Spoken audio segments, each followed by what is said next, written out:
We're going to start here in front of the old factory site, and I'm going to tell you a little bit about the manufacturing process, what actually went into the manufacture of Irish linen. We're then going to walk on down through the village and we'll tell you a little bit about what it was like to live and work in Endenderry around the turn of the century. Now, linen is produced from a natural fibre, flax.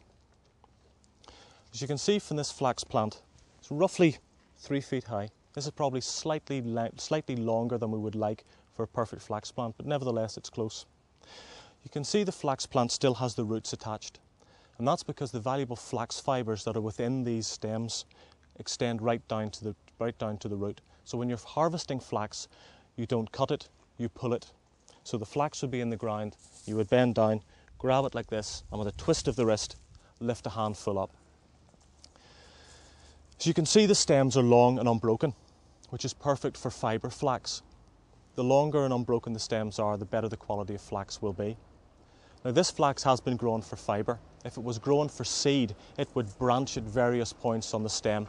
And these little balls at the top, the seed balls, would contain a lot more seeds than this does. But this is fibre flax and should contain roughly 6 seeds.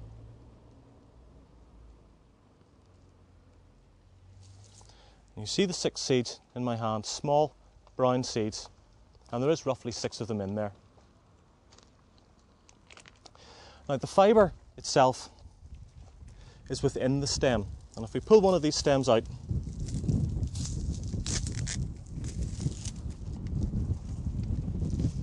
we'll show you the flax fibres inside. There's an outer husk and an inner core, and if we rough the flax up, you can see the dust and the waste material coming off it as I do this. And in the centre, you will see we end up with the flax fibres. The flax fibres there that are in the centre of the plant. And those flax fibres are what go in to make linen.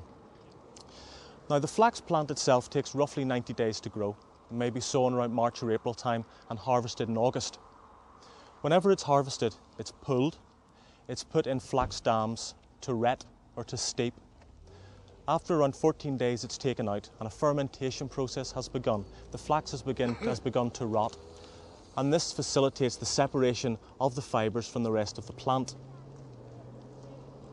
The flax is then scotched and the fibres themselves are extracted in the scotching process. And the scotching process, more or less, is where you hold a bead of flax against a rapidly revolving wooden paddle. And literally the outer core is beaten off and you're left with flax such as this.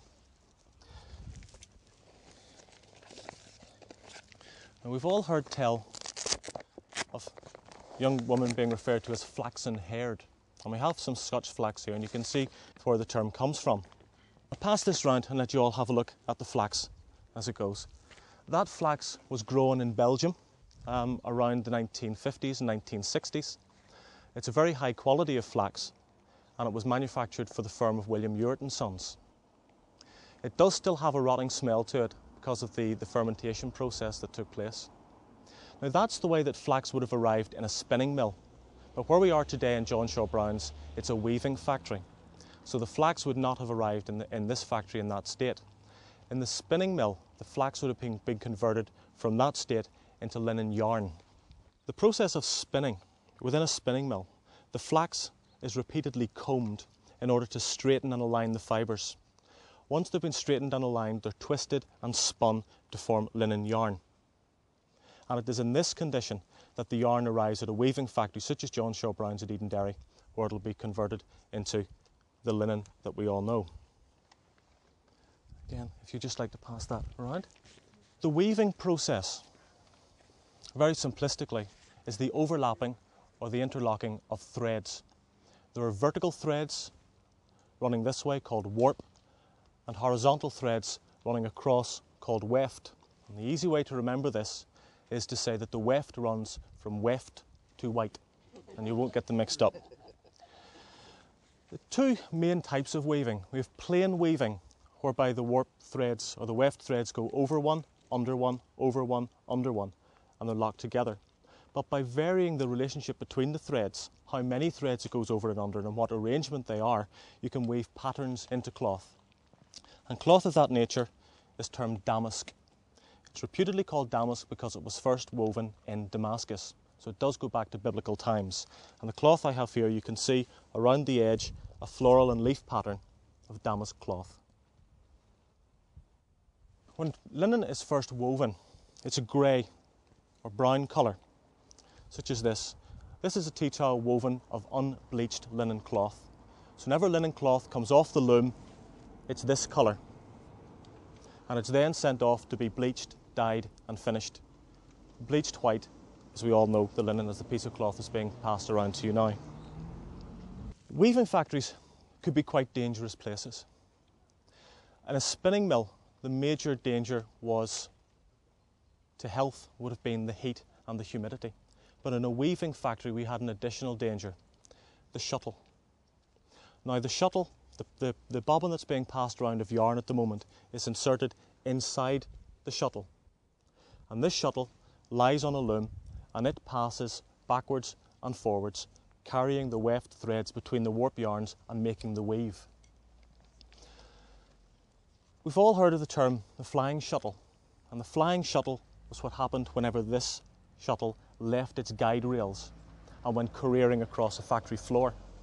When I pass this around, if you feel the weight of the shuttle, and indeed just have a look at the steel tip on it, you can imagine the sort of damage that this would have done had a shuttle left its rail in a factory.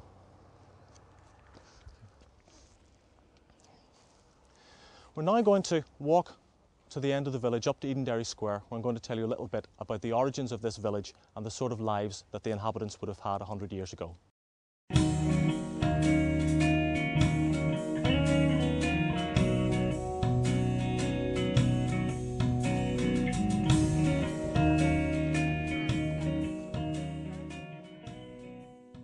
My name is Robert McMurray, and I worked on the weaving factory down in Endenderry for about 60 years. And I was doing maintenance. You know, we're fixing the roofs for glass and things, and there were a lot of work. And then we had to do repairs to the village as well, you know, and when there was 9 or 10 of us, it was at that sort of work, you know, and then there was a whole lot of things in the factory. There was a terrible lot of different things. There was wavers and winders, threshers and chart cutters and tire ovens and everything, you know. There were about 8 or 9 or 10 different things to do in it, you know. Well, this probably is a place where I should really welcome you to the village, because this is where the residents lived, Endenderry village. Now, when we talk about landlord and tenant in an Irish context, we tend to think of a rural setting, but it's also interesting to think of landlord and tenant in an industrial setting. Landlord and tenant as employer and as employee, and that's what we have here in Endenderry. This was a planned community. The factory brought the houses to the village. Now, water is extremely important to linen manufacturing. It's extremely important for 3 reasons. Firstly, for motive power. The factory did have a water wheel, long since gone of course, and in later years water turbines were used to drive the machinery. Water is also important for processing. There's a naturally occurring gum within the flax plant called pectin, and this makes the yarn very brittle. In order to break it down, you need to have a warm and a humid environment, so you need to have some form of atmospheric humidity. This is more important in spinning mills, but it is true of weaving factories as well. And finally, water is important for motive power. In order to get building materials, coal and raw materials into the area, and of course to take the finished material linen out again, transportation by water is extremely important. The phenomenon of the mill village, and there are many mill villages scattered throughout Northern Ireland, and if we look at where they all share one thing in common. They're all on ample supplies of water.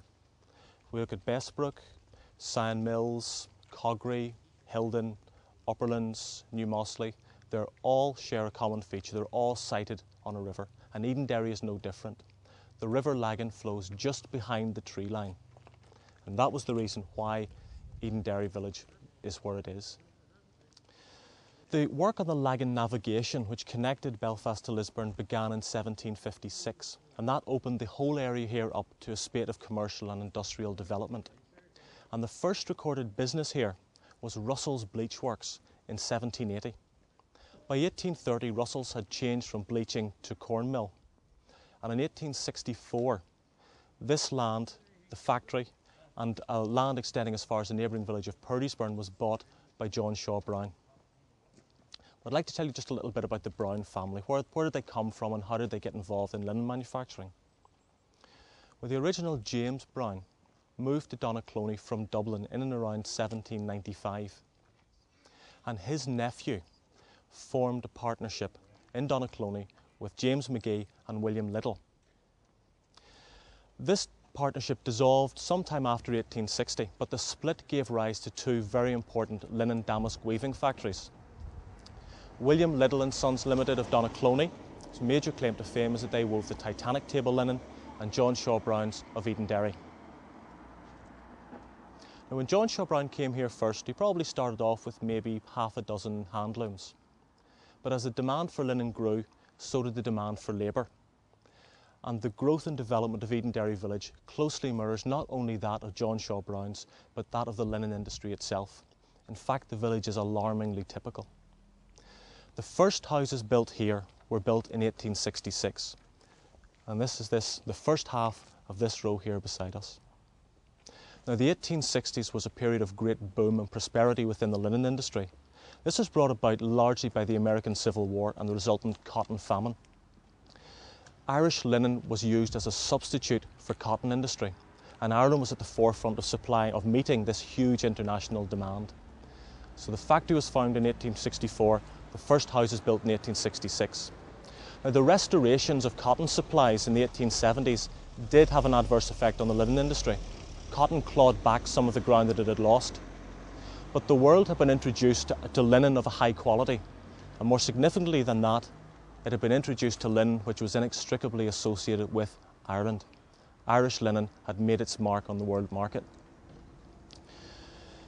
The period of retrenchment that I referred to in the 1870s, there were no houses built for roughly another 20 years until this first half of the row opposite were built. Now, interestingly, these houses were split into two apartments, an upper and a lower story. The upper story was accessed by a staircase around the rear, and the subdividing of these properties meant that they could be occupied by two families. Because this was very important in a settling community. The sort of people who were coming into areas such as Endenderry would have been single women or young families. They didn't need the space, and subdividing properties is quite a typical arrangement in a settler textile community. The next building that occurred in Endenderry was the completion of these two rows. And if you'd just like to come across this way, you can see the divide in the row where the building changed. Now, if you look down the row, you can see the change in the roof line. So the first set of houses was built in 1866. Approximately 20 years later, the facing row was built. In 1891, this row was completed. In 1893, this row was completed. Now, these houses were known as half-crown row, 2 and 6. Half-crown row because that's what the weekly rent was. The period from the 1890s through to the start of the First World War were periods of great boom within the linen industry again. Major expansion occurred, and that's reflected in the amount of building that occurred here. By 1893, these two rows were constructed. In 1899, the further section of the larger front row were constructed, and we'll be able to see the break in the row where the building stopped. So 1899, the far end was completed. In 1903, the closer end of front row to us was completed. And in 1903 as well, these properties were converted back to single occupant use. And I think this is very telling when it comes to the development of Endenderry. It suggests that the families who moved in here were growing. They perhaps married, they had children, they needed more space, and so the apartments were converted back into single dwelling use. In 1905, an entirely new terrace was built, which is this one we're gable wall onto. This was known as Bride's Row. They were small houses, 2 bedrooms, a kitchen and a scullery. And I'd like to think that the brides who this row was built for were probably the children of the original occupants who were living in the village. They were finding employment in the factory, they were settling and they were staying here. And the building in Endenderry ended in 1911 with the building of this row, known in the village as the attic houses. They were slightly larger than the bride's row. So by 1911 we have 105 houses built in Endenderry village, along with 30 in the neighbouring village of Purdysburn. Well, my first day working in the factory, it was awful funny. For you didn't know, you were afraid of the looms then, they made such a noise, and you were quite scared of doing anything wrong or maybe losing a finger, putting it on your fingers. But however, you get used to it, and I wouldn't have liked to work it anywhere else. I thought it was a great job, and the managers were all very good and the people were very friendly. One would help the other if you were stuck. So I don't think there was anywhere else that I would want to be. When I lived in Milltown, I started work when I was 14. In fact, I left on Friday and I started Monday. And I worked in Endenderry factory. It was called a factory then. It was the Endenderry factory, and I worked at the weaving, damask weaving. And we used to have lovely work. It was the only thing is you had to stand all day, but it was lovely work. You got silk and pattern, and we used to weave napkins and tablecloths and linen for the Queen. Queen's head was on them. And we'd done silk, damask, tablecloths, the same thing. And whenever you got them to do, you were very highly elated because you were a good weaver whenever you done that. No holes in your cloth. And I worked there till I was 23. And I studied my music the whole time I was there. I studied my music from I was 11 till I was 19. And when I turned 19 then, I had just started going with my husband, and he came from Endenderry. I lived in Milltown Hill, and he came from Endenderry, and we went together for 2 years. And I know a lot of the people in Endenderry. The attractions of Endenderry were mutual to employers and employees. The employers, John Shaw Brown, needed to attract people here to Endenderry, because it's much easier to get people to come to a site of water than it is to try and move water to a source of labour. The predominantly farming hinterland did not contain enough people to provide the required labour force for the factory, so it was important to John Shaw Brown that he was able to attract people in here. In order to do that, he constructed a factory, constructed a village with all the amenities that people would have needed to live here in comfort. Now, it was tied housing, and it entailed a number of benefits to the employer. Firstly, it aided punctuality and productivity. You had no excuse for being late to work. You've only a 2-minute walk. He also had a very contented workforce. Compared to the industrial developments in North and West Belfast, Endenderry was a very nice place to come to work. He also had direct access to the next generation of workers, because there's certainly no question about it, the idea of setting up a mill village was to create a community that would provide the labour power needed to run a large linen factory. It also prevented other rival employers from poaching their workers. What quite regularly happened in areas such as the Crumlin Road was because it was such an expensive undertaking to train a weaver. It's in fact been estimated that it would take perhaps 7 years for a weaver to become fully proficient, that firms were reluctant to invest money in training. Instead, they tried to poach already trained weavers. So in the likes of the Crumlin Road, if a firm needed to expand, they needed new weavers, rather than trying to take in a whole bunch of untrained weavers to try and train them up, they simply would have raised the amount of money that they were offering in pay. So word would go out that certain factory was going to offer an extra 1/4 of a penny a day, and the workers would all have moved. So the original factory was now without workers. It needed more workers. So it would have had to say, I'll meet your quarter of a penny a day and raise a quarter of a penny a day. And the people would have moved back.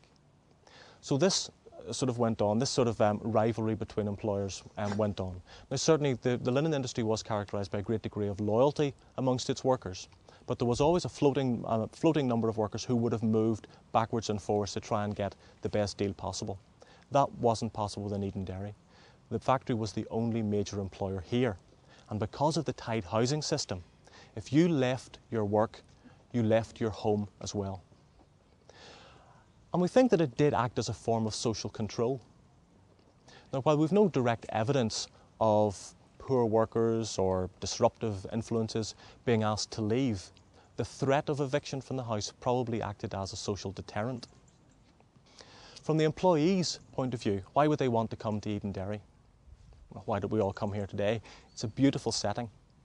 These houses are now well over 100 years old, and you can see that they were well built.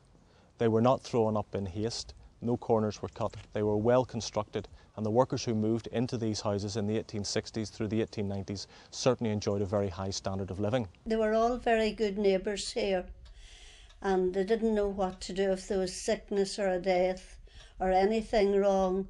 The people was very good in the village. It was a great crowd of people then, but it's changed now. You wouldn't know your neighbours now. They're all strangers. And most of the old neighbours are all gone. I'm the oldest born resident here. I'm in my 89th year, and I wouldn't like to live anywhere else.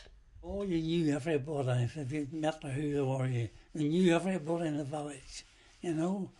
Especially, well, everybody knew everybody, but I knew everybody the better because I used to have to come up and maybe work at their house, you know, do something. Work at their houses, you know. I remember Robert McMurray, Donegal man, and I says, I wasn't very old at the time. I had a bit of a crush on him because he spoke nice. So he did.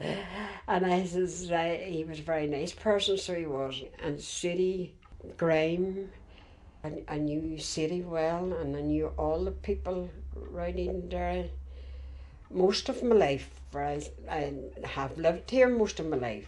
The employees were also guaranteed a good tenure of employment. The linen industry was a solid employer. Many people only had one job. They'd have gone into the linen industry at the age of 14 or 15 and they'd have stayed there until they retired. And from a parent's point of view, they were also ensuring that their children got employment.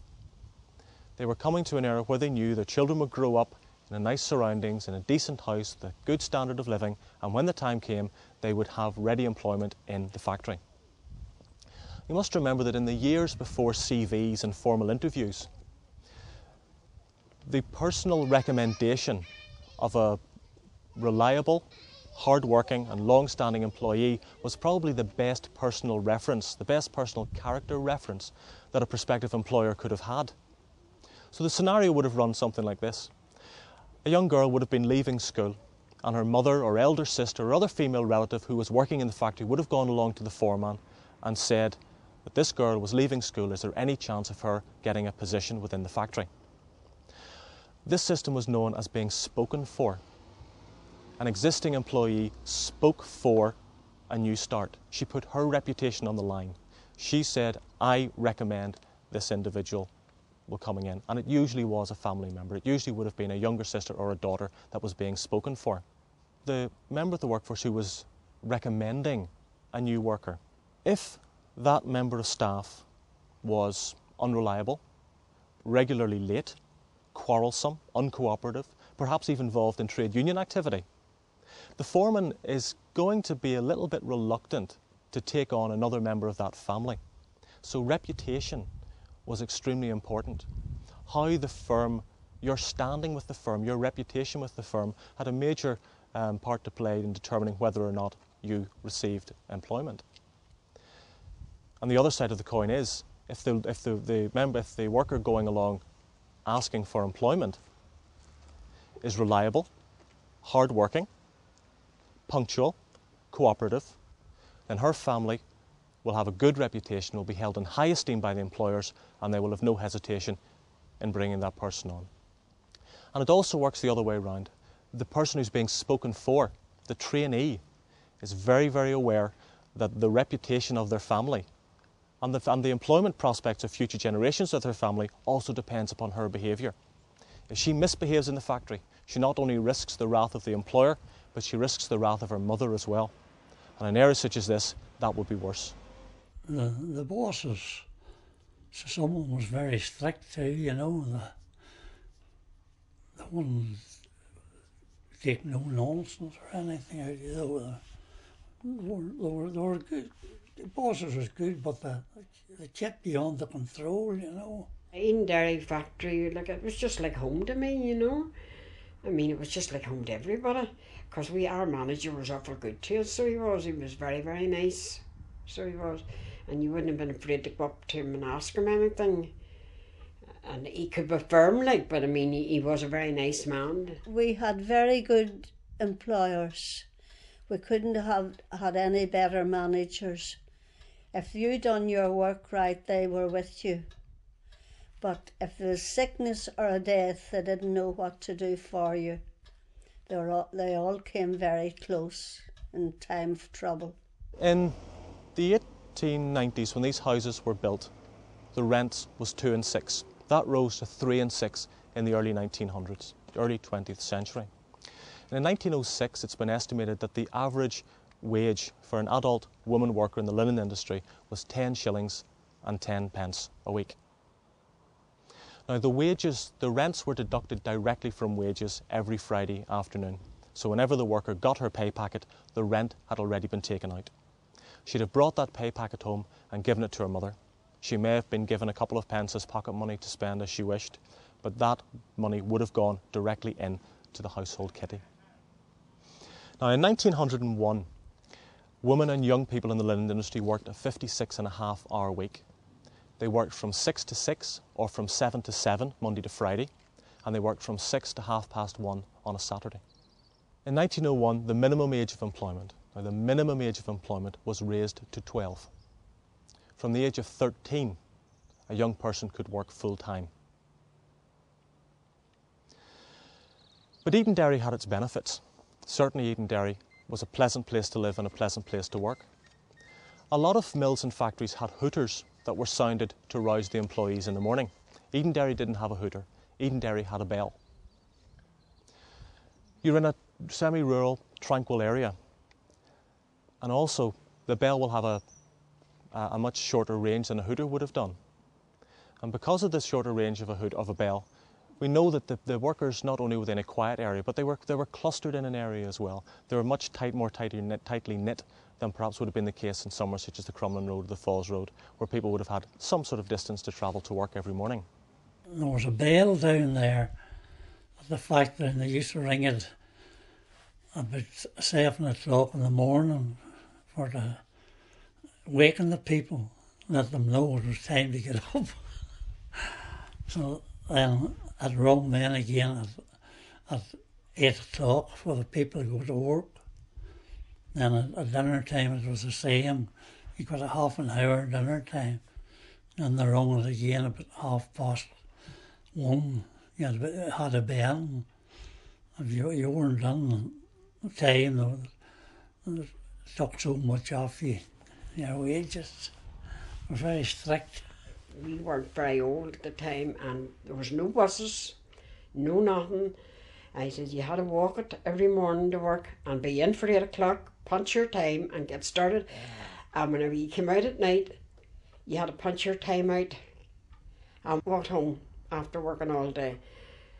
And I says, whenever you got in, you didn't turn your nose up at your dinner. You were glad to see it sitting waiting on you. You see it did. I mind walking to Endenderry, I says, in the snow, and our clothes were soaking right up to our knees, and going into the boiler room for to get them all dried before we started our work. And I says, them were days that you had to work. That you made your own pay. There's no such a thing as getting a set wage, you had to make it. Now, we know that the houses here were in great demand, particularly amongst young couples waiting to get married. If you were working in the village, you wanted to live close by. You wanted to stay where your family had put down roots. and so the houses were in great demand. The houses were also very well looked after by the occupants. There was a great sense of pride taken in having the cleanest curtains and having the smartest front step and the neatest garden. And although the factory maintenance team looked after all the repairs, they also would have provided paint and other items such as that for the workers on request in order that the houses would be well kept up. Endenderry wasn't just about houses. John Shaw Brown also provided a number of facilities that meant that living here was more comfortable.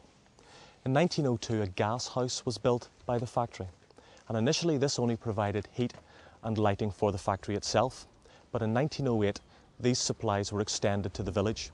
So in 1908 the factory gas house provided heat and lighting for every house here in the village. Electricity was installed between 1935 and 1940, but there was no running water here until the 1960s. Instead, 2 pumps were situated in the village, one at Endenderry Square where we were standing, and one at the far end of the village. And one of the pumps is still here, and we'll see it as we pass on the left as we go on down the village slightly.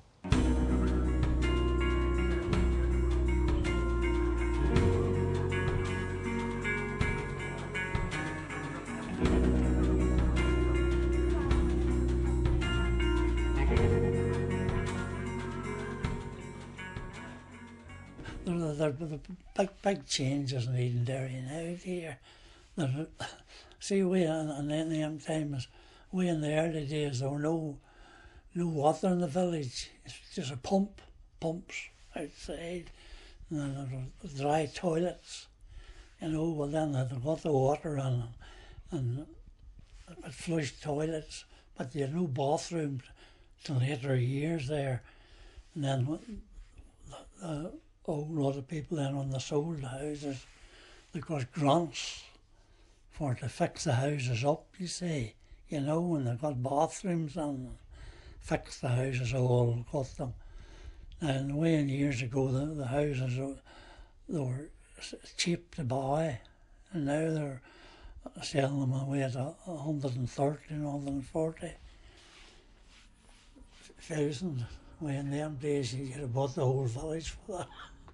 You wouldn't know it now, but I mean, there's houses all big apartments and things all in it now. And those houses that people are living in now cost a fortune compared to what they did then. They belonged to the factory then. Browns also had a farm, and the farm was situated on down through the village to the left. On the farm they had a dairy herd, and their cattle would have supplied milk to the villagers. But there also were allotments in behind the village, and these allotments were available to workers and residents here in the village if they wanted to tend their own little plot and indeed to grow some vegetables.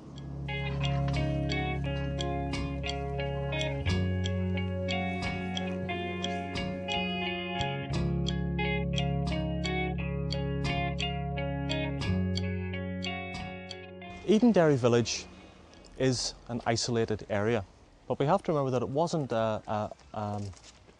a model village in the way perhaps Saltaire, New Lanark or closer to home Bessbrook was.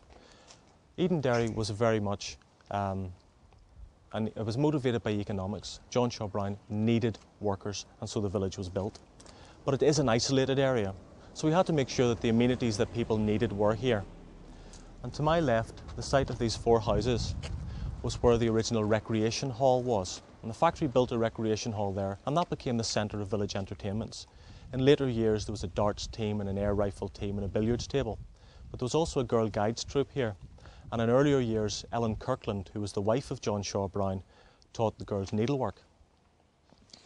The building behind me was built in 1900, and although it was recently destroyed by fire, it has been sympathetically restored.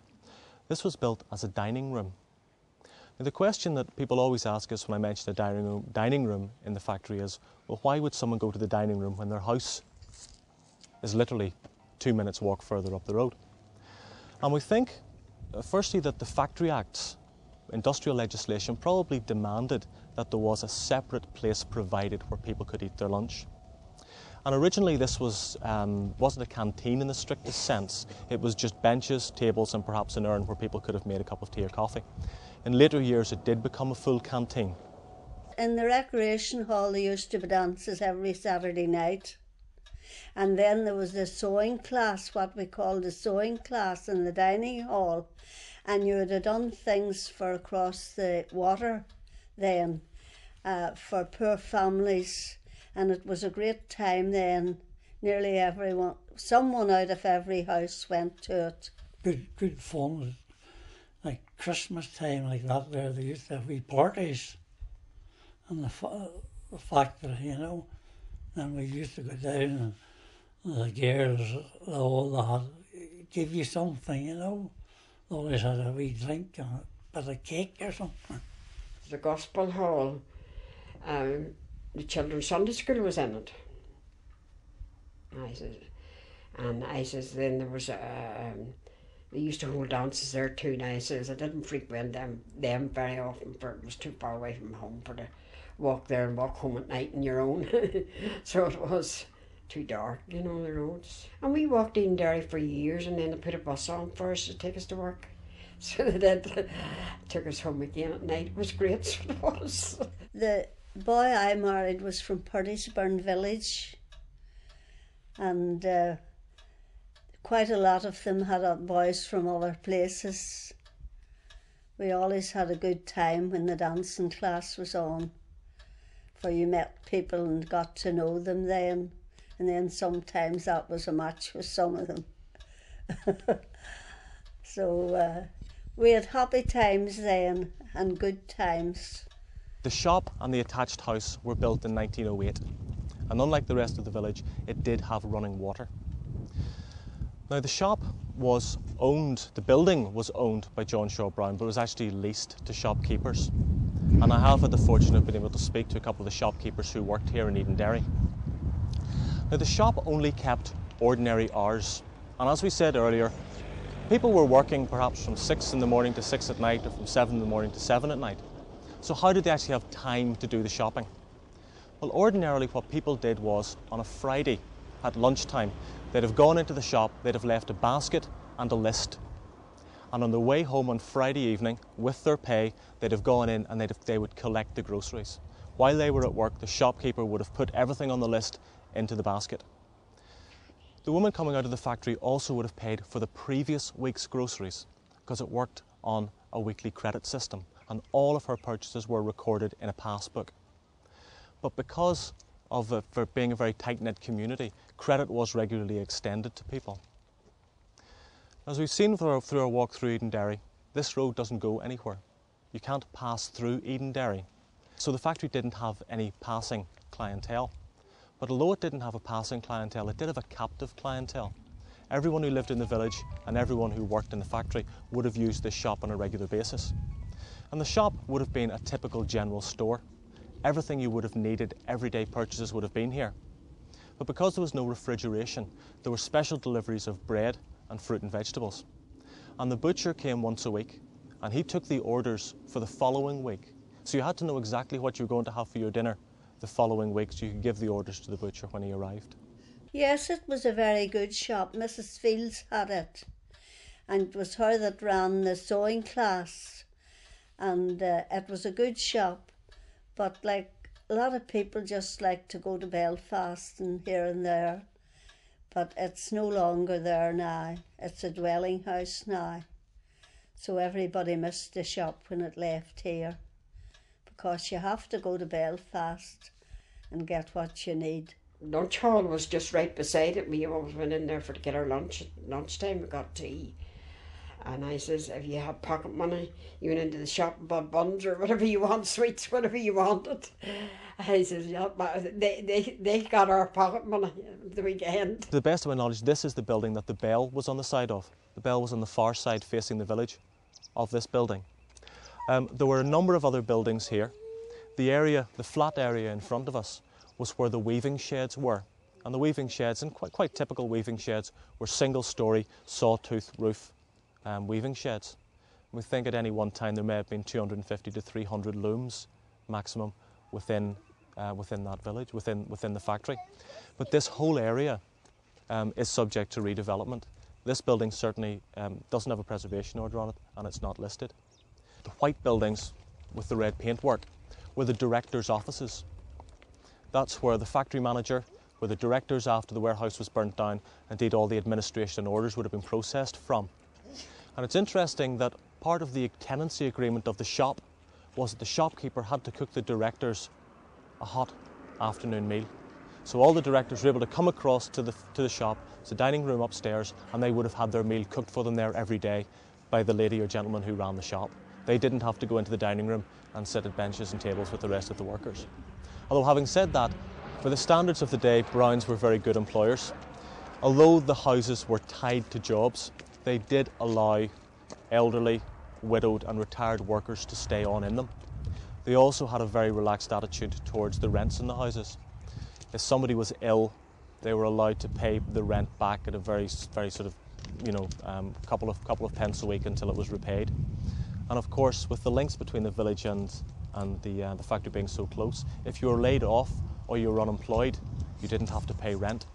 And that certainly wasn't in the case in the private renting sector that would have dominated a lot of North and West Belfast. If you were laid off work, your landlord still expected the rent to be paid. But because you had an industrial landlord here, the rent didn't have to be paid until you got back into work.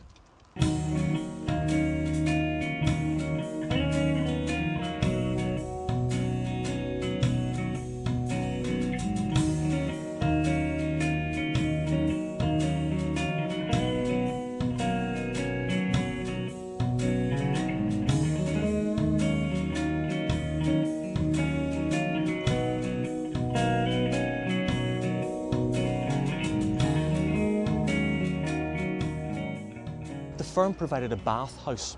The bathhouse was down on the banks of the river. It's completely gone now. It was demolished in the late 50s and there's nothing left of it now. The bathhouse was gas heated. And so if you wanted a nice warm bath, rather than having to try and heat water over the stove and fill a tin bath, you could go down to the bathhouse and have a bath. Now the company kept bath records. Okay. Now, they didn't keep a bath record so that they could check up on the personal hygiene habits of the workers. They kept bath records so that you could book a bath in advance. There are only a certain number of baths and a lot of people here. So if you wanted a bath, you had to go down and sort of fill your name in and say, I want to have a bath next Tuesday. But for those of you who have children, you can imagine the kids coming in from a day in the field and the mother saying to them, look at the state of you, I'm going to go down to the factory and book you a bath. So it had certain drawbacks, but the bathhouse was another facility that was provided by the employers here in this village. But John Shaw Brown also suffered during the Troubles. They owned the Royal Linen Warehouse on the Dublin Road, which had been the premises of Marcus Ward, the printers. There was a carpet factory, I think it was a carpet factory next door, was firebombed. And they had a very ornate warehouse. It was sort of wood panelling, wooden floors, and it was destroyed, completely engulfed and destroyed by fire. And the firm lost an awful lot of stock, they lost an awful lot of orders. And although they did relocate the warehousing operation to the site here, it was a very, very severe blow for the factory and something that they didn't really ever fully recover from. Well, the managing director was a Mr. McChammon, you know. Well, he was that for years. And then there was a manager, another manager, Mr. Shannon. And then there was a manager, another man, Mr. Orr. He looked after the office stuff, you know. And then there's all 4 men. You know, there's 4 men for all, a whole lot of 4 men, because there was 4 men for all different things. It was in the factory, you see, there were that many different things. There was a 4 men for all them. And the later years, the factory didn't go too well, you know, and then there was that places all over the world, you know, big places where they sent the cloth to. And there's a big place on the Dublin Road, and that was burned, that was blew up during the Troubles. And then all the ones down there come out here. Where we saw Bride's Row and Attic Row, at the top there was a mission hall. Now that's not the original building, but Browns did give the land for that to be built there. And again, if we look at the census, we see the religious patterns within the village are very interesting. It's a very large number, a large proportion of brethren people lived here. And that's quite typical for immigration patterns. What generally happened was a couple of people would have moved into the village from surrounding countryside, and they'd have got back, and they would have maintained contact with the families that they had left behind, and they'd have said to their friends and their neighbours, you know, this is a good place. We've lovely houses, you've secure employment, we've decent employers, and we've a good regular wage. Come and join us. So you find clustering. We used to walk with, there was a big shed up the corner, and you called it the tin shed. There was tin roof on it, and when the boats was been coming down the canal, we would have went down, and the boatmen would have given us ropes, and they were put up over this shed, and they had swings, and we had a great time, and we'd played different things, and it was great, good fun. But we also have to go back to the 17th century when we have the Huguenot arrival in Ireland. Men such as Louis Crommelin, who came over to Ireland because of the persecution of the Huguenots. And they brought with them capital, and they also brought with them new technical expertise. So although the Huguenots didn't introduce linen to Ireland, they did come over with quite a highly developed sort of business acumen, and they began to create a linen industry, as we could term it. So it was in many ways, it was actually, the industry itself was imported from the Low Countries. In 1901, there were 300 people living in the village. And from the census enumeration forms, we know that the village had a very youthful population. And that is as we would expect it to be. People were moving into the village. So we tend to have single women, and we tend to have young families with perhaps 1 or 2 children. We've almost no elderly people, because again, it's a settler-based community and people were moving in to try and make a life for themselves. The factors which had acted as pull and retention factors to get people into the village and to keep them here began to reverse and to work as push factors whenever the linen industry fell into decline, because the fortunes of the village do follow the fortunes of the linen industry very closely. So whenever the linen industry fell into decline, the village also fell into decline, and this happened from the 1960s onwards. Well, the Browns lived in a very large house called Endenderry House, which was pretty much this direction. When the Browns moved out of the house in the 1960s, they tried to sell it. In the 1950s or 60s, they tried to sell it. No one bought the house, so they ended up simply moving out into another house, and the house eventually fell into decay. The village itself only survived because of the amenities and the employment that was provided here. And in order to create a village community, we needed to provide employment for men and women. We needed to get whole families to move in here. And the weavers who worked in the factory, the majority of them would have been women. The men would have worked in maintenance, they would have been mechanics, they would have been overlookers, they would have been the bosses. But because we had a village, the village required a lot of upkeep and maintenance as well.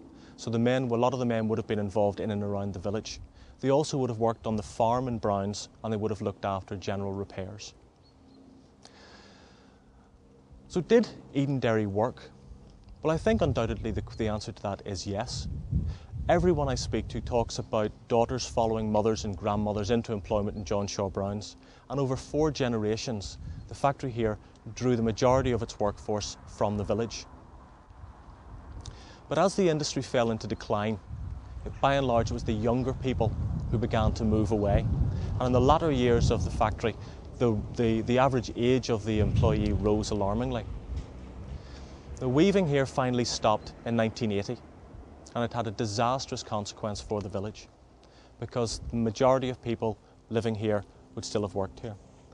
And whenever people were out, not only were people made unemployed, but you may have had 2, 3, 4 or more wage earners all living in the one house, all of whom were simultaneously unemployed.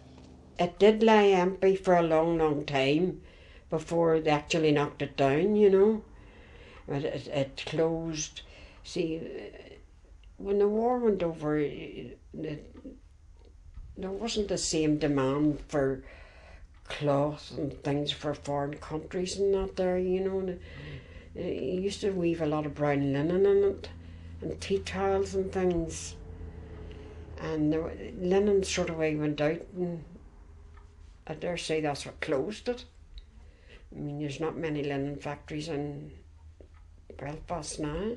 They couldn't get rid of the cloth, you see, things got that dear, too dear to make. So they were at the loss now to sell it. Their father and mother worked in the factory, and they was all started work when they were 14, you know, and then learned the trades, different trades and everything. And they were, when the factory closed, a lot of families was hit badly with it, you know, because the whole family here worked in the factory. I was at home for a wee while. My husband was very ill, and I was at home nursing him till he died. And when I went to go back to the factory to do my job, I was told the factory was closing and it didn't need me. And everyone was through out of work. And I think people took it very ill. My brother-in-law went to Canada for a holiday, and they had a big place over in Canada. And he went to see it, and when he come home, one of the men, the travellers, had been over and had got a lot of orders, and he said to my brother-in-law, Bobby, my books are full, I've got plenty of orders. And my brother-in-law says, well, we'll not need them because we're all on our notice. And he nearly dropped. After being in there from I was 14 till I was in pension age. I was one of the lucky ones. And they kept me on, you know, for going to be maintenance. I was kept on for years after the factory, the weaving closed. But the people got redundancy, and then they just went away and tried to get work someplace else. And some of them bought their houses. Well, the younger ones that had worked when their father and mother died, they went away to different places, and these estates over in Beaver and all over Belfast and different places, you know. A lot of them come back into the village yet to see, like, some of their friends. A whole lot of the boys that I used to work with, they went away and got different jobs. Some of them got jobs in the hospital, you know, and then a whole lot of them went away out of the village altogether.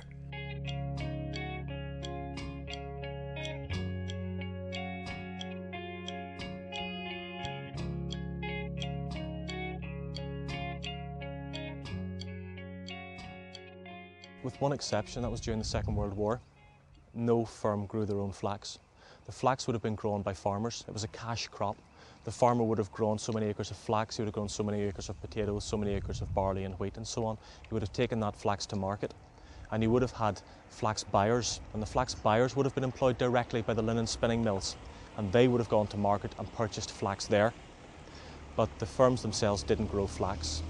To say the only time it did happen was during the Second World War.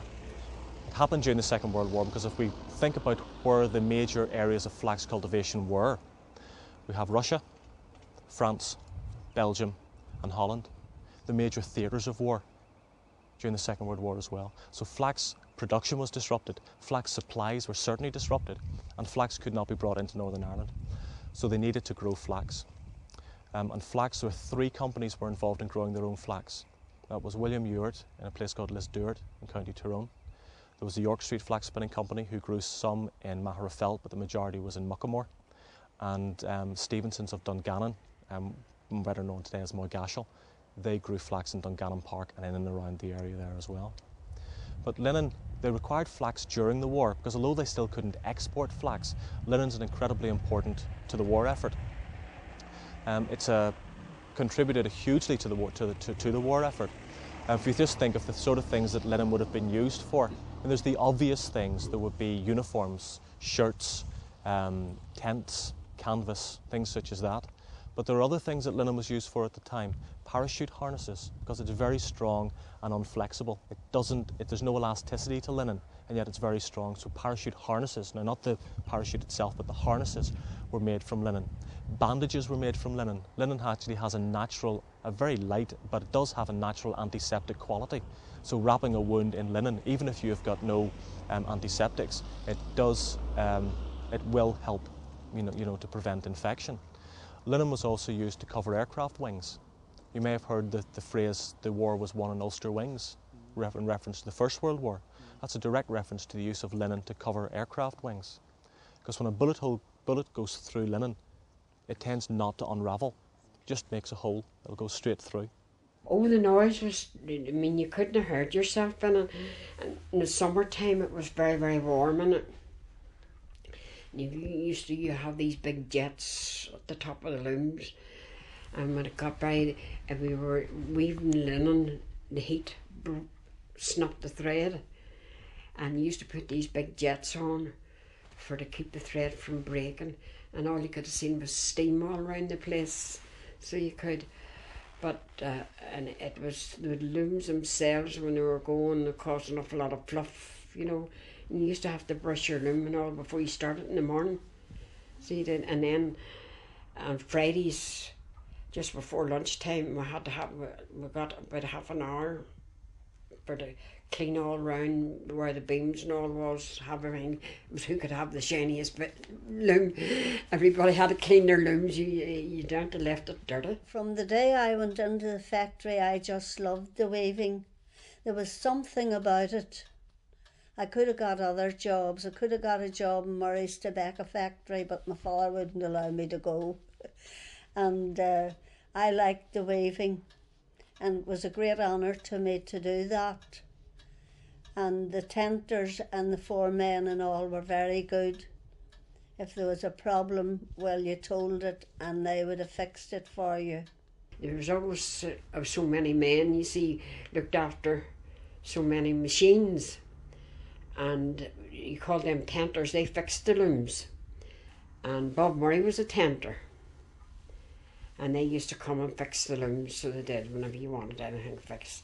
And the looms had the big shuttles to them. Sometimes you'd have gone by and one of them would have missed right out in front of you. And he'd tell you if it hit you, you knew you were hit. They were very sharp. So they were, but I always mind the big jet. They had glass roofs, and they had whiten them. We used to whiten them in the summertime to keep the sun from coming down in. And these jets and all was going, but every summer that had to be done to keep us cool, It was very, very warm in it, so it was. And then in the winter time it was the opposite, it was cold. They put the heating on, then that was the only place ever I seen heating. There were big pipes along. And the heating, they were always kept warm in the winter time. When weaving stopped in 1980, the factory continued as an industrial estate. It was called St Ellen Industrial Estate. Now the name St Ellen is interesting because the factory itself was called St Ellen Works. Now the name Ellen is a traditional name in the Shaw family, but John Shaw Brown also married a lady from Dublin called Ellen Kirkland, and we think that the factory was somewhat romantically named St Ellen Works in her memory.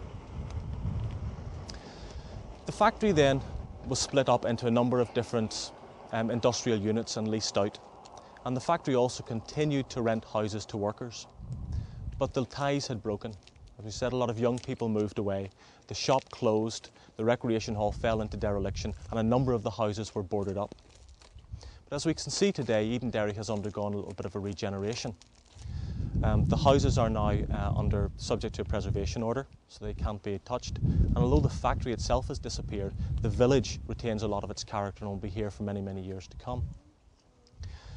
A lot of people have commented adversely on the building that's taking place in and around Endenderry village. We can certainly appreciate why people want to come and live in an area such as this, but we have to ask whether or not is it better to live in an area such as this, which will be somewhat overshadowed by the new buildings, or to be able to come and see Endenderry much as it was whenever the linen industry was in its heyday. Now the firm of John Shaw Brown I'd like to say a few words about as well, because it was an extremely prestigious firm. The firm could count amongst its customers the Shah of Iran, the House of Lords, and a number of hotels, railway companies and restaurants, shipping lines. Harrods' own dining room in London used linen manufactured in this very store. And Browns were a very go-ahead and progressive firm. They actually went to the trouble of registering the shamrock as a trademark. Now clearly that has proven impossible to enforce, but the sheer fact that they did it says a lot about this firm. And if you ever look at an old piece of linen, have a look at the corner, because if there's a shamrock woven into it, it will have come from this factory. Every piece of cloth woven here in this factory at Endenderry had a shamrock in the corner. John Shaw Brown's linen was the best, and for certain customers nothing else would do. And I suppose somewhat akin to seeing clothes with labels on the outside. This is what John Shaw Brown was doing 100 years ago. For certain customers, it wasn't good enough to use the best. You also had to be seen to be using the best. John Shaw Brown's was one of the finest linen damask weaving factories in Ireland, and you knew from the shamrock that you were using the best of linen. I wove the longest tablecloth in the world for the Shah of Iran, and it was lovely. My brother-in-law was the tenter in the factory over it, and there wasn't a flaw in it.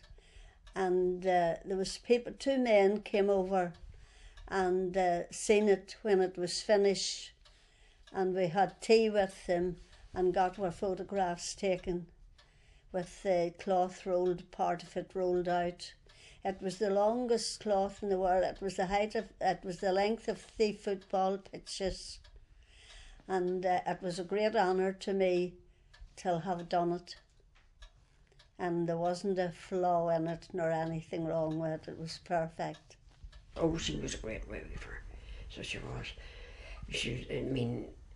Sadie wouldn't have lost 5 minutes in her work. Wouldn't have.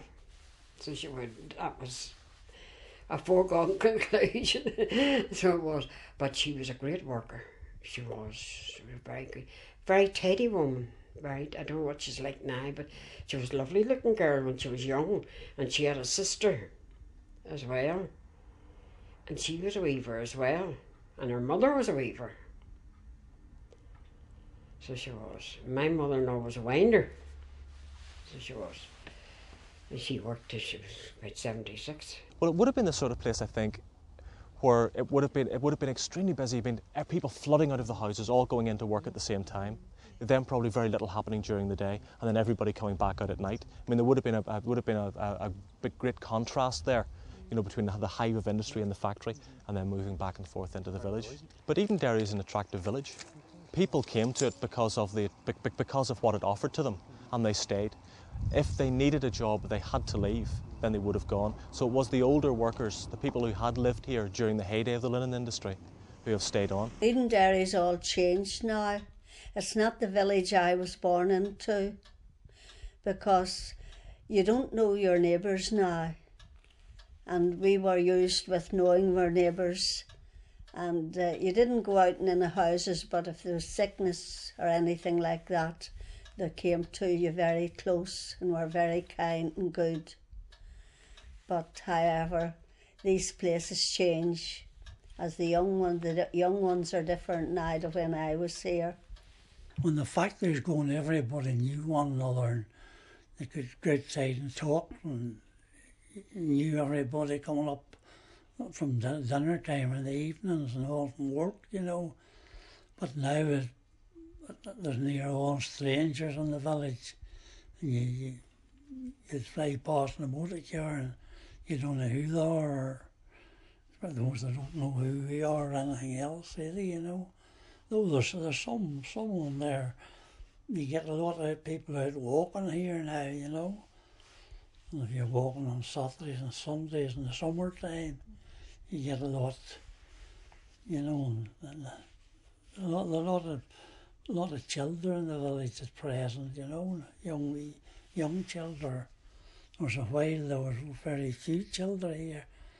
Now there's all these new ones that come out. There are a lot of wee children now, you know. It's nice to see them again.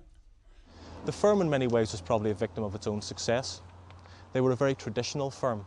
They produced linen of very high qualities and they used very traditional methods. Consequently, the cloth that they produced was extremely expensive, and they were one of the firms that suffered in the contraction of the Irish linen industry. But Endenderry, as I hope you've enjoyed the tour today, Endenderry, you can see, is a reminder of the linen industry, but it's also a reminder of a time when Northern Ireland had a positive international reputation. We have a linen heritage that we can be proud of. Belfast was known worldwide as Linenopolis, and areas such as Endenderry stand as a reminder of those great times, and hopefully times when using our heritage they will be revisited again. Oh, we had some good days in it, and we always had a party in it. Every shire had a party at Halloween, and there was some great people in it were good carry on, you know. But everyone knew everyone, and there was so many out of the village worked in it. And then they came from Drumbo to work in it. There was a bus or two bus loads one came from Belfast and one came from round by Purdysburn, round the country. And then they got that took them home at night again, or when we come out of work. But I never lived anywhere else, only in Endenderry, and my ancestors all lived here. My father was a manager in the storeroom in Endenderry till he took ill. So the whole generation worked in the factory. I lived here, I lived here 1941. I come here. I was born in Donegal. You know, when I come up when I was young, then I only worked in the factory. I joined the Navy, Royal Navy. I was in that for 6 years during the war. Then I come back here. I met the wife here, and that stopped me roving. You know, she lived out over Ballylesson. Well, it used to be good to girls. There used to be plenty of girls here in the factory. You had to watch yourself though. They took the trousers off you when you came in if you were too cheeky with them. It was nice work. People don't like it, but it was nice work. I liked it. I said, when you went in the winter time, all these lights were all on top of the cloth that people were weaving, and I says it was lovely. So it was, and I liked every bit of it. I don't regret any of it, so I don't. And I says, I went there till I got my music diploma, and then I left. But I says, I never would be afraid to say to anybody that I worked in the Endenderry factory. I wouldn't live anywhere else. I've lived here all my life. I'm in my 89th year now here, so I'll not leave here now. You think it's funny you went anyplace else?